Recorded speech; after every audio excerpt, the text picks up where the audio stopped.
Bom, meu nome é Gabriel Lisboa, eu sou músico, compositor, educador musical.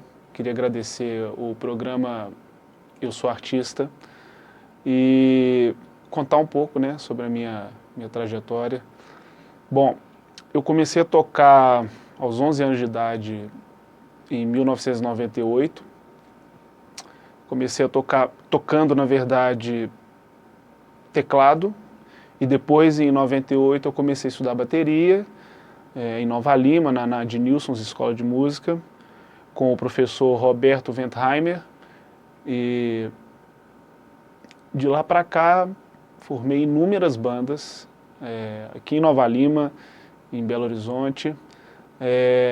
Atualmente, venho trabalhando para trilhas de teatro, com bandas da cena independente.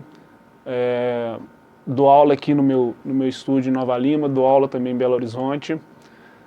E sempre fazendo trabalhos também de gravações e etc.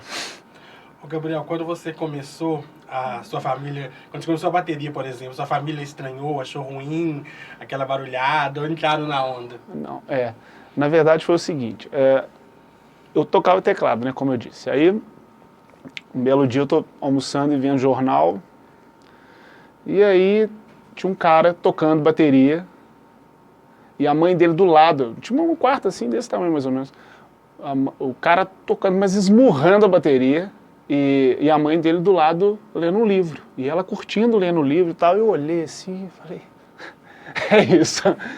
E aí eu troquei o curso, na mesma escola, eu estudava teclado também no Adnilsons, e fui para bateria. E eu sempre tive apoio, sempre... chega uma hora que, né, como eu comecei muito novo, chega uma hora que, por exemplo, 17, 18 anos, aí a família já começa a olhar meio assim, fala, e aí? E aí o que aconteceu? Eu continuei, né, esse ano vai fazer o quê? 22, 23 anos de carreira já. E continuei, paralelo a isso fiz faculdade de administração, trabalhei em outras áreas em paralelo, depois me formei em música na UENG, licenciatura em educação musical. E aí sim eu decidi, já tem bons anos já que eu vivo 100% disso, né? Mas não houve uma resistência não por parte da família nem nada. Você lembra de quando você tocou a primeira vez profissionalmente, que você recebeu um cachê por estar Sim, tocando? sim. Lembro perfeitamente. Aliás, eu lembro da primeira vez que eu toquei foi em cima do caminhão. O palco era um caminhão, não tinha palco. E aí levei minha bateria e tal, e foi uma confusão danada, né? Foi horrível, porque eu emprestei minha bateria para todas as bandas e teve gente que sangrou na bateria, o cara perdeu a baqueta, não tinha outra baqueta do lado, ao invés de me pedir, não. Ele tocou com a mão e rebentou a mão na bateria e continuou tocando. Então, foi uma experiência inesquecível. Agora, sim, eu lembro, a primeira vez que teve realmente um cachê foi aos 13 anos, eu acho, quando tinha o Centro Ideal. E aí eu toquei, eu acho que, se eu não me engano, foi com a Freud, uma banda que a gente tinha na época e tal. E não sei se era com a Freud ou com a Cássia Eller cover. Logo quando Cássia Eller morreu, a Aline Elias, que na época fazia muito show aqui em Nova Lima, a gente montou um tributo a Cássia Eller e de lá pra cá, inúmeras bandas, né, eu formei com esse pessoal todo. Foi bem uma época muito boa aqui em Nova Lima. A sua primeira banda, qual que foi? Primeira banda foi uma banda que eu formei na escola de música, chamava Artigo 7. São os alunos que tinham na escola e tal, e eu tive essa sorte, né, de ter pessoas da minha idade ali estudando. Tudo começou um dia eu estava estudando bateria na sala da escola de música, e aí o Éden, um grande amigo meu que não toca mais, Mas aí ele na época fazia aula de guitarra, se eu não me engano. Eu estava estudando, ele abriu a porta e falou, opa, beleza, meu nome é Éder e tal, papai. Eu não conhecia ele. Tal. Falei, vamos fazer um som aí e tal. Eu falei, pô, vambora. E aí tinha um outro amigo nosso que fazia aula de contrabaixo. E aí a gente formou um trio. E era bem engraçado. Era bem ruim e bem engraçado. Mas a gente foi uma escola, né? Porque aí te motiva a tocar, né? Te motiva todo mundo. Então foi a primeira experiência, assim. E depois aí começaram, aí alguém me chamava para um projeto, aí é o famoso QI, né? Quem indique, né? Então eu me indicava para outros e tal. Então quando eu tinha uns 14, 15 anos, eu entrei que foi um projeto mais sério, que foi o Echoes, Pink Floyd, cover do Roger Jardim. E aí foi bem legal porque eu tive a experiência de tocar com pessoas bem mais velhas do que eu, com muito mais experiência. Então foi bem legal, porque aí já era um outro tipo de responsabilidade, assim, né? O buraco era mais embaixo, então foi bem massa. E tudo isso devido àquela primeira banda, né? Se não fosse aquilo lá, talvez eu nem, né? Talvez uma hora eu iria desistir. E composição? Qual foi a primeira música que você compôs? Ah, não lembro. Não lembro? Não lembro porque... O que te marca, então? Que eu compus? Eu vou te falar, assim, eu sempre gostei de compor algumas coisas, mas eu compunha e registrava ou não, me deixava. E aí, em 2015, eu lancei o 15 Passos, que foi o meu disco de estreia como, né, autoral. E foi um processo muito louco, assim, foi um processo de 2 anos, porque eu comecei, paralelo à bateria, eu sempre estudei piano. E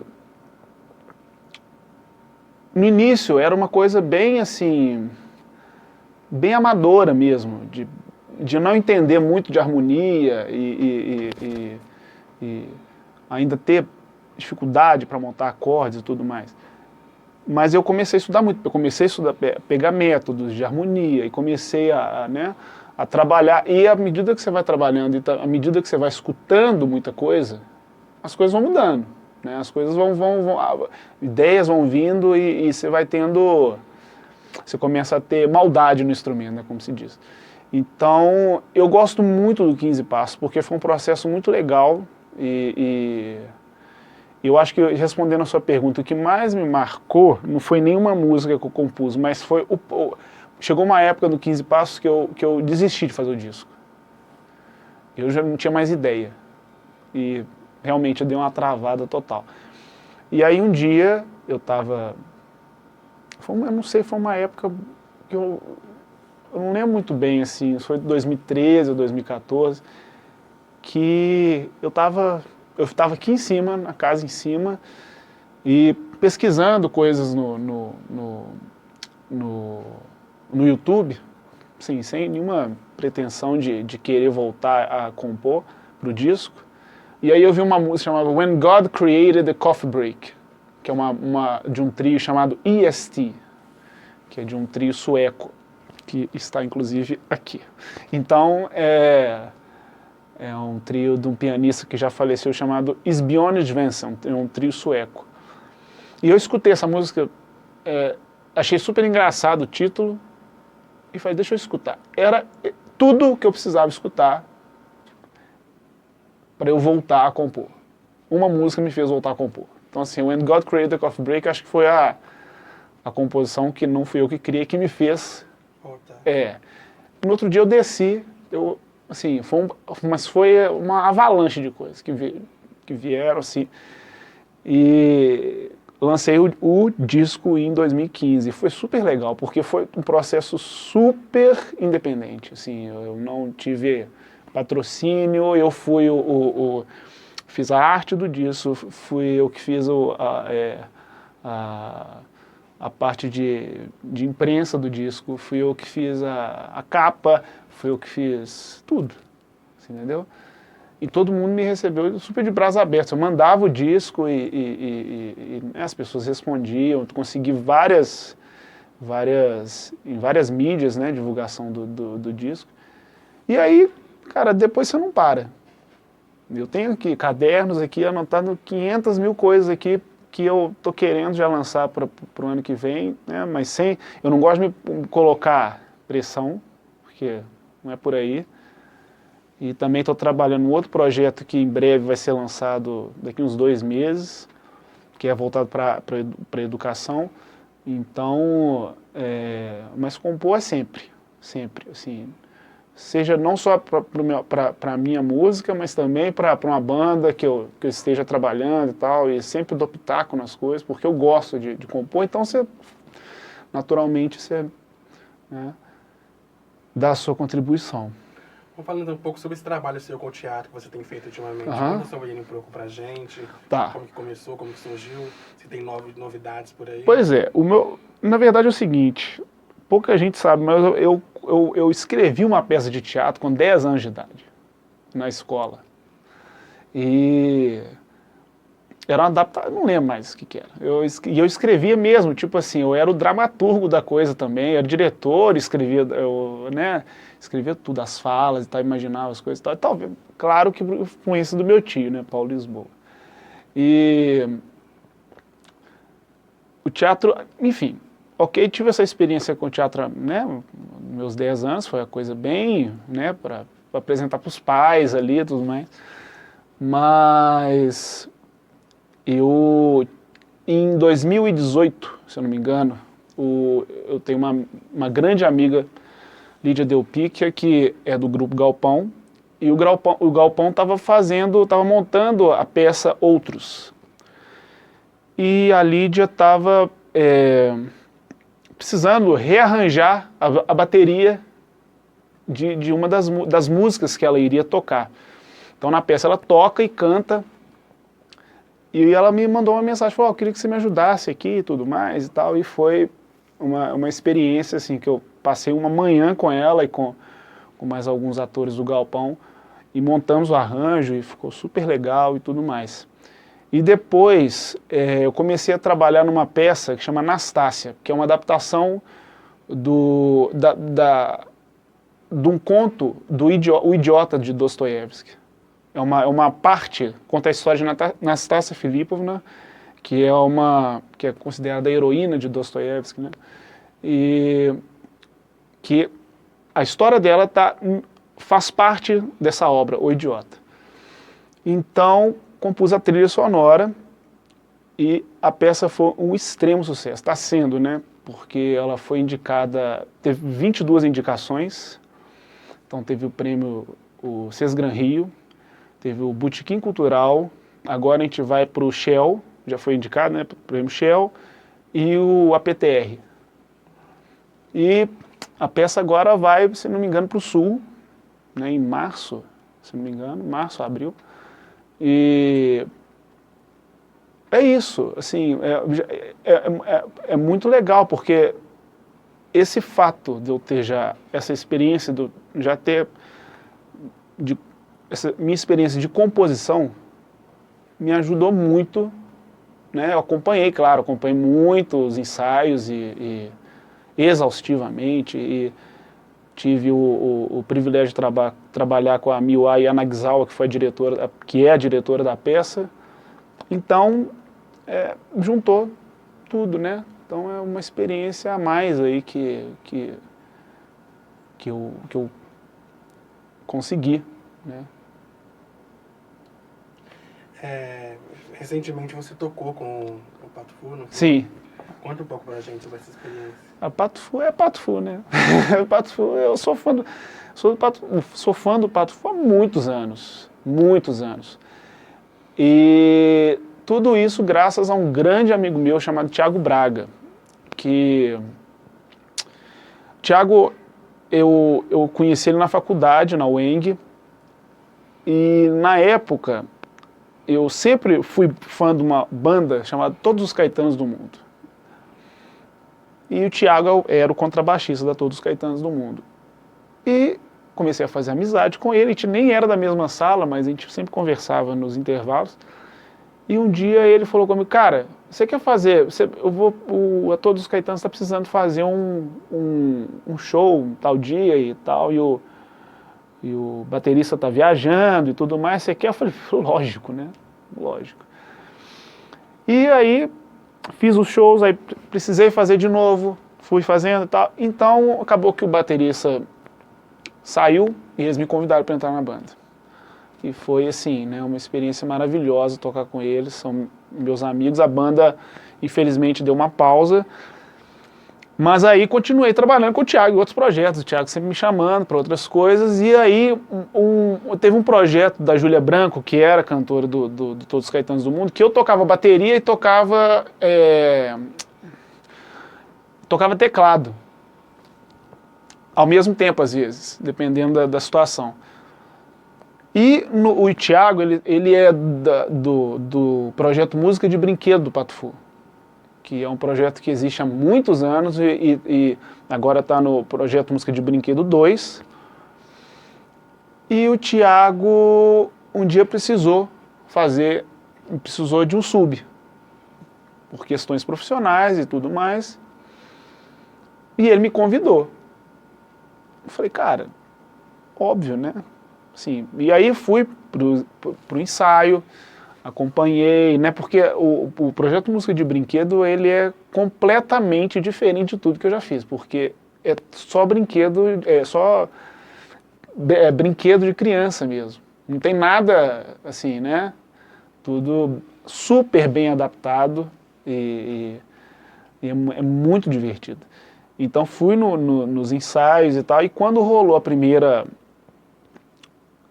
verdadeira oportunidade, assim, porque nessa primeira ocasião eu fui e a filha do Thiago estava para nascer no final de semana que tinha um show do Música de Brinquedo. E ele falou, cara, vamos fazer o seguinte, você vai e fica de stand-by, se acontecer alguma coisa eu saio correndo aqui, você entra no meu lugar. Eu falei, beleza. Mas acabou que ela nasceu um dia depois do show do Pato Fu. Então eu falei, bom, ok, se precisar, eu tô aí de novo. E precisou. Então, em 2019, eu fiz se eu não me engano, 3 shows com o Pato Fu. Em São Paulo, lançamos, inclusive, no Palácio das Artes, o DVD do Música de Brinquedo 2. E é uma experiência incrível, trabalhar com a Fernanda, com o John, com o Ricardo, com o Glauco, com o pessoal todo ali, o Richard, a Camila Lorde, pessoal muito incrível. E tem a questão do Giramundo, né? Porque é um projeto que é o Pato Fu e Giramundo, então tem os bonecos do Giramundo também. É muito legal, muito legal. E é uma medalha, né? Assim, você ser convidado e mereceu, né, a confiança desse pessoal. E do seu lado, professor? Como é dar aula? Como é compartilhar a música com as pessoas? Cara, eu vou te falar, viu? Assim, cada ano que passa é mais gratificante, assim, porque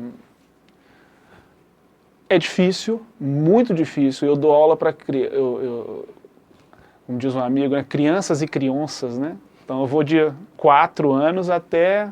Então,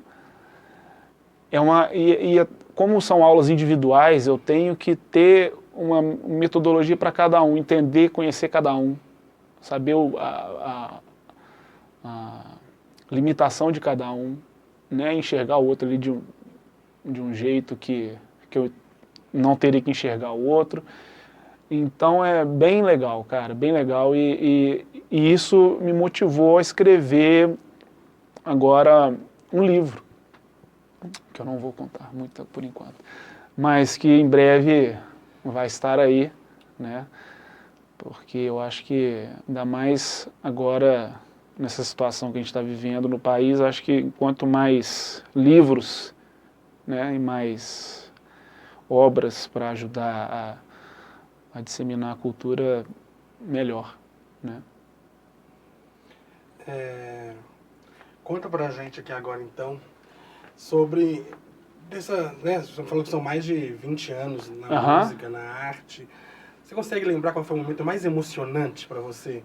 Tem você vários. Falou, pelo menos um que você fala assim, nossa, tudo valeu a pena neste momento. Pô, a do Pato Fu. Eu acho que foi. Mas eu vou te falar, não dá pra ninguém ver aqui não, mas tem um quadro aqui do lado. Eu vou mostrar. quadro que além do Pato Fu, né? Quando eu saí na Modern Drummer, é uma revista que eu tenho pilhas e pilhas de Modern Drummer no meu quarto, desde 98. E quando eu lancei o 15 Passos, essa questão de eu fazer toda a assessoria de imprensa, eu mandei o meu material para o Fábio Marrone, que na época ele era editor Mandei o disco, e aí ele fez tá aqui também, eu não sei, tem que ver que a data, foi 2015. Ele fez um review do disco e tal, e gostou muito, e aí ele me mandou, falou, cara, tô fazendo aqui, vai sair na edição de dezembro, de novembro, né, que tá aqui? Novembro de 2015, isso. Novembro de 2015, o disco tinha sido lançado em julho, agosto, não sei. Em novembro de 2015 saiu uma tirinha falando do 15 Passos, e depois ele me mandou, falou, cara, o que você acha de a gente fazer uma matéria para sair em janeiro? Eu falei, cara, você, né? Foi Modern Drummer. E aí foi muito legal, porque para qualquer baterista, né? É um reconhecimento muito grande. E o Fábio Marrone é um grande baterista, foi um cara que me deu uma moral muito grande e valorizou não só ele, né? Toda a equipe da Modern Drummer. Então, para mim, foi muito legal. Mas eu acho que, falando de verdade agora, eu acho que só de eu olhar para trás e ver que tantos anos, né, que eu consigo viver disso, que eu consigo, né, ensinar outras pessoas e consigo, né, tocar com um monte de gente e conhecer gente e fazer música, ter tempo para isso, né, porque não adianta só você querer, mas você tem que ter tempo para isso, você tem que dedicar a isso, tem que fazer, eu acredito que você tem que entregar alguma coisa que você acredita, né, é só fazer uma música e postar e achar que, né, acho que é enganação, você não pode se enganar. Então, acho que é isso, entendeu? Não tem, mas tem vários momentos, né? Mas para mim o momento realmente primeiro foi esse, da Modern Drum. Né? Quando você lança um trabalho e tem pessoas que abraçam aquilo ali e te ajudam, né? É impagável isso. Tem algum artista que te inspira? Total, vários.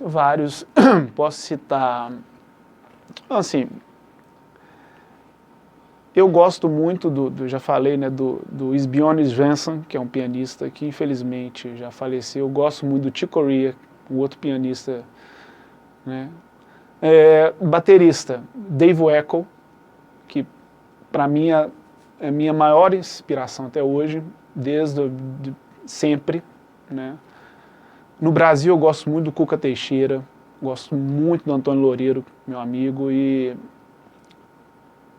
Edu Ribeiro, e recentemente a gente perdeu Neil Peart, do Rush, né, uma banda que para mim fez toda a diferença, né, eu tenho muitas referências porque, como eu trabalho muito em estúdio com gravação, eu trabalho com vários estilos, então assim, eu já gravei de samba, sertanejo, marchinha de carnaval, pop, rock, jazz, reggae, e tudo. Então, você tem que pesquisar muita coisa, né? Então, tiveram muitos artistas que me ajudaram, né, assim, a me inspirar para fazer muitos trabalhos. Mas que sempre me influenciaram foi o Isbjørn Svensson, Chick Corea na parte de composição, Dave Weckl e tem muita gente mesmo, né? Eu sou muito ligado à música mineira, né? Beto Guedes, Milton Nascimento, o Lô Borges também. Eu acho que a música mineira, ela é incrível. Eu acho que, se não é uma das melhores do mundo, é uma coisa inigualável para mim, assim. É isso. O que você tem, assim, uma vontade, um grande sonho de fazer na música que você não fez ainda? Cara, não, meu maior sonho é manter. Manter. Né? Porque o mais difícil é isso, é manter. Né? Eu sempre fui muito ansioso para as coisas, né? Porque quando eu comecei a tocar profissionalmente, fazendo shows e tal, eu já enxergava o que já queria entregar o melhor, já não importasse com quem eu estava tocando. Ali para mim tinha que ser o melhor show, o melhor, sabe? Então eu sempre tratei as coisas como profissionalismo, assim, pelo menos eu acho, né? Mas não acho que é a questão. Eu tenho muita coisa para fazer, né? Na área literária, né? Como eu disse, na composição, quero continuar compondo, tocando, né? Com muita gente, como eu venho tocando. E é isso, manter. O que você diria para um músico iniciante que está começando agora? Cara, você diria alguma palavra para deixar, de incentivo, de puxão de orelha, qualquer coisa? Não, siga em frente, não tenha medo mesmo, porque não é aquela frase, né, que todo mundo acha que é balela, né? Ah, siga em frente, não, mas é verdade, você tem que seguir em frente, porque problemas vão ter inúmeros, frustrações vão ter inúmeras, né? Gente que não é comprometida o resto da vida, então você vá, mesmo que erre, continue, né? Assim, se você tem um propósito, você tem que ir atrás, porque uma hora dá certo, fazendo bons contatos, né? Sendo correto, tendo, né? Compromisso com as coisas, né? Porque não adianta nada você ter um belo equipamento, tudo, e se você não tem compromisso, né? Se você chega atrasado na gravação, no show, se você não chega atrasado no ensaio, isso tudo vai refletir no seu trabalho. No mais é seguir sempre. Pra gente encerrar então, como que seria a vida sem música? Um erro total. É isso. Obrigado, Gabriel. Eu que agradeço sempre. Boa sorte. Valeu.